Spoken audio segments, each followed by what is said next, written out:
Hey there, let's talk a little bit about the HOA. As a seller, it is really wonderful to be proactive and to contact the HOA department, whoever the contact person is, or to go online to the portal to request documents proactively. Here's what you have to know though. In doing so, there is typically a fee associated with requesting these documents. There's a transfer fee and a resale certificate fee involved and other little minor fees and charges that you're assessed as the seller to get these over into the buyer's name.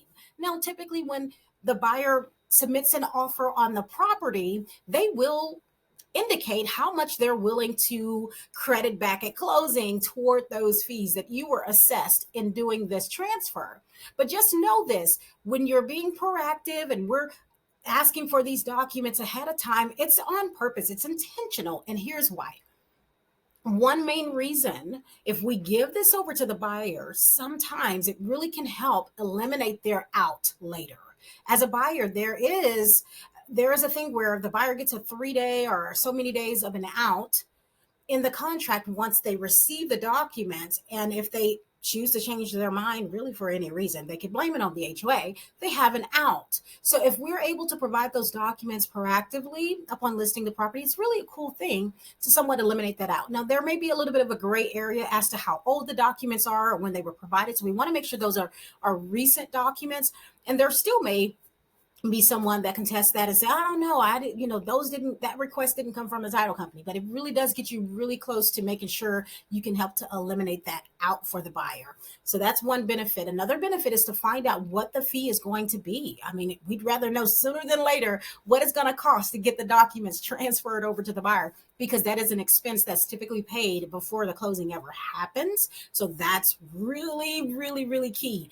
Calling them to say, listen, what is it going to cost me to get get a copy of these documents? In fact, go ahead and let me get them now. If the third thing is if this is true, if you're not going to charge me again once I find out my buyer's name to get them updated. So there you have it. Find out as you're requesting the documents, are you going to charge me again?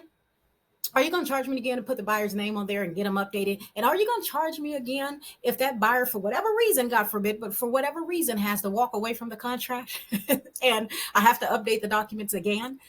Do find those things out, because it's super critical to understand your expense around the documents. Yes, HOA is a hidden business. I told someone the other day, I need to go in business for HOA, and you might choose to do the same after you talk to them. But truly find out the logistics of what it would cost you to retrieve the documents proactively and to have a copy of those in your email. Provide those over to us. We'll provide them to the buyer ahead of time and get you closer to eliminating that out for the buyer. And then make sure you know the expense around what this is going to cost you, and if an update is needed, if there's going to be added expense to you at any point. Okay. And then we'll see whatever the buyer offers on your property. If they say, I'm going to offer to pay up to $300, up to $500, up to $100, pretty common. $100 to $200 is very common. To put that toward your fees, great. You'll see that credit at closing. Let me know that this is helpful and what additional questions you might have. All right. Talk soon.